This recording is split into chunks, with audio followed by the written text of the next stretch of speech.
Age is nothing, if you really know what you want. I learned patience. Patience. In life, you have to be very patient, and endurance. You have to endure. Some people will say, this guy is too junior to you, to supervise you. See the way he will just be controlling you. Do this, so yeah, come and do this, come and do that.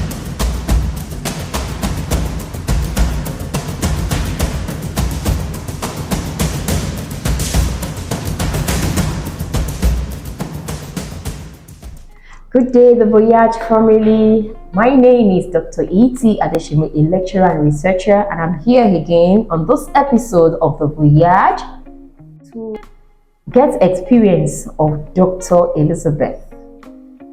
So, Ma, would you like to introduce yourself, Ma? Thank you so much. I am Dr. Elizabeth Joel. When did you start your PhD program and when did you finish? I started my PhD program in the year 2018, so 2019, and I completed it June 24. 24? Yeah. So what actually motivated you to commence the PhD program? What actually motivated me, because actually I am a technologist, and what really motivated me is the way they treat technologies. They see us as people that nobody, or those that don't even know anything, those that don't go to school, maybe just HND holders. And I felt I picked up interest that I have to build up my academic career. And also I was motivated by a lady in my department. She was in the admin staff then. Before she was transferred, she just said, oh, there was a time that she just called me and said, Mrs. Joy, what are you doing? You have HND, you have, why can't you go further? If I was the one that have such a qualification, I would have tried to build up my career, and I would have gone far by now. And I just sat there. I came back to my office, I sat down and said, wow, this woman is making sense. Although I like reading and I like academics. So that was when I just went. I obtained the postgraduate form for diploma, and from there I had to do, after the completion, I had to do go for my conversion studies, BSc. That was in Achieva University, Owo. And from there, when I finished, I proceeded immediately for my master's in Lee City University, Ibadan. And when I finished, I had a PhD grade. I said, this time around, I want to come back home. I want to come back to UI to obtain my PhD. So, fortunately for me, the person that co-supervised me in Lee City was from UI, microbiology. His name is Dr. Abimbola Adekombi, and I just discussed with him that I want to come for my PhD and I want him to supervise me. And although he was kind of trying to be skeptical about it, later he said, okay, no problem, that he is going to supervise me. And that was how I found myself.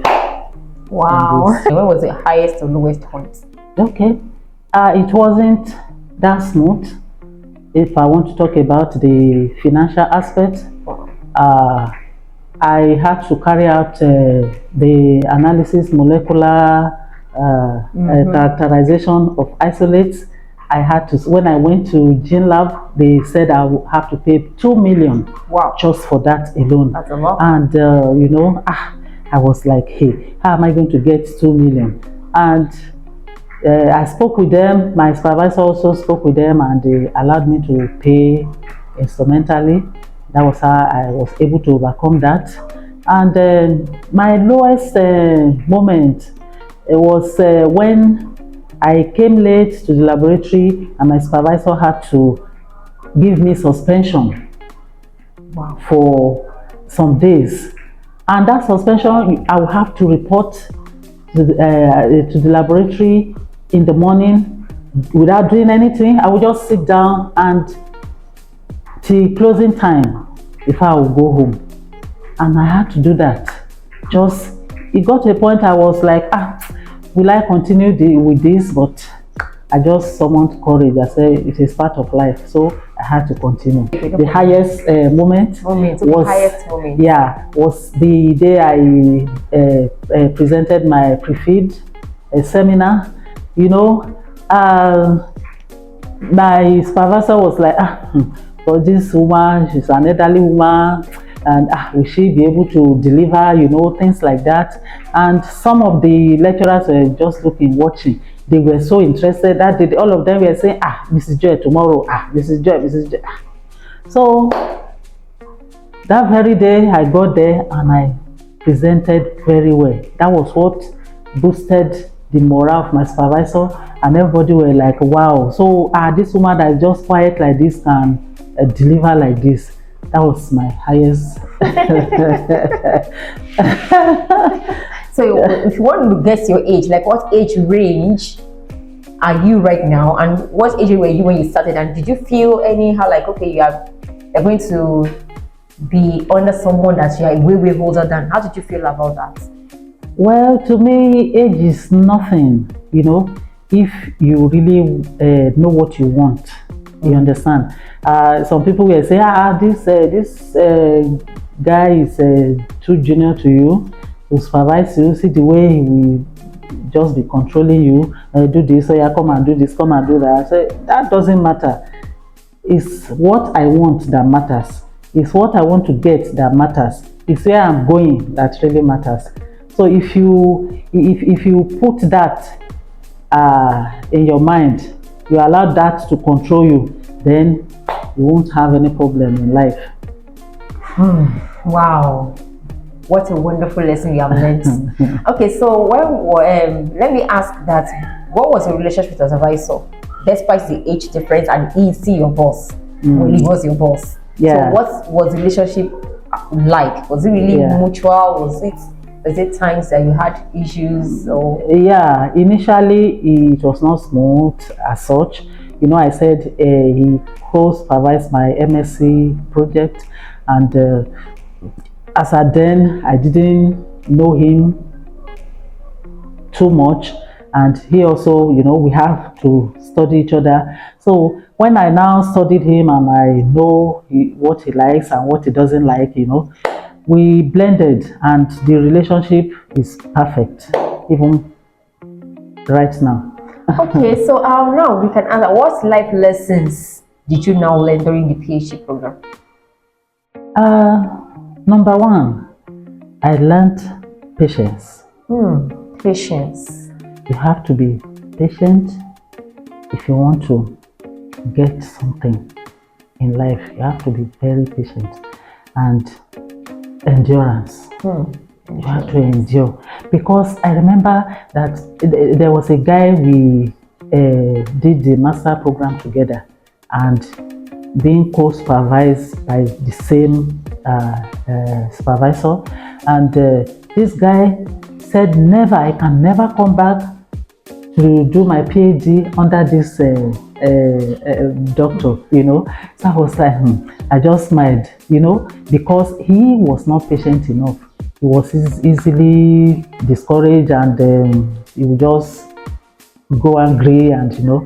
But I just learned to be calm. Like the Yoruba said, "Ento ba fe mu obo, ashebi obo." You understand? So you have to be patient and endure, because at least at the end of the day now, the victory has come. So okay, thank you very much, Ma. So was there a time during your PhD journey that you felt like giving up? Like, I'm done with this, I don't want to do this again. Was there ever a time? There was a time. There was a time like that, because I became fed up, you know. Like I said, it was when I now understudied my supervisor. I just said, well, this is what he wants. This is all, like they said, give what is Caesar to Caesar. And I told him to his face, I said, PhD is not a do or die affair. I said, with the qualification I have right now, I've even gotten to the bar of my career as a technologist that without the PhD, my salary is still going on. I said, but at the end of the day, we had to resolve issues and we moved on. And now we are cool together. Wow. Thank you very much, Dr. Joel. So what advice do you have for people that are technologists or not even in the academic and they want to do their PhD? Those coming behind, that you don't just have to sit down, you have to, build up, you have to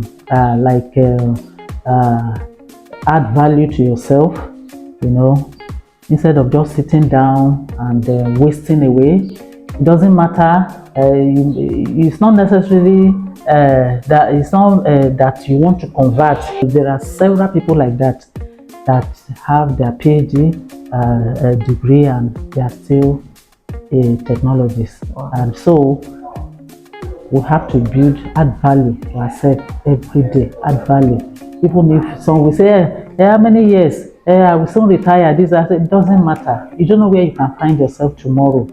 So just keep moving, keep moving, keep moving. Thank you very much, Ma. So what did you think? What do you wish you had known in this your own career as a technologist? What did you wish you had known earlier before now? Yeah.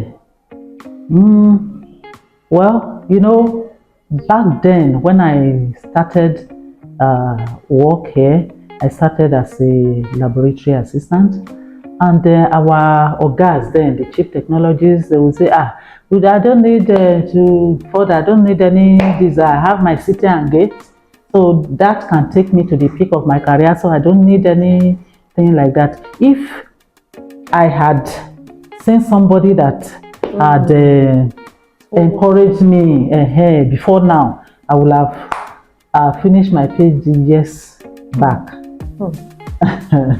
Thank you very much, Dr. Elizabeth. Yeah, we have learned a lot today from Dr. Elizabeth, and my namesake. Okay, so don't forget to like, to share, and comment.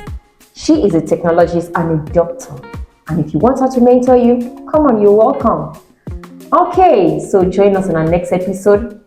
Thank you. Bye for now. Thank you very much, Ma, for sharing your experience on our channel. Thank you so much. You're welcome. Bye. Bye.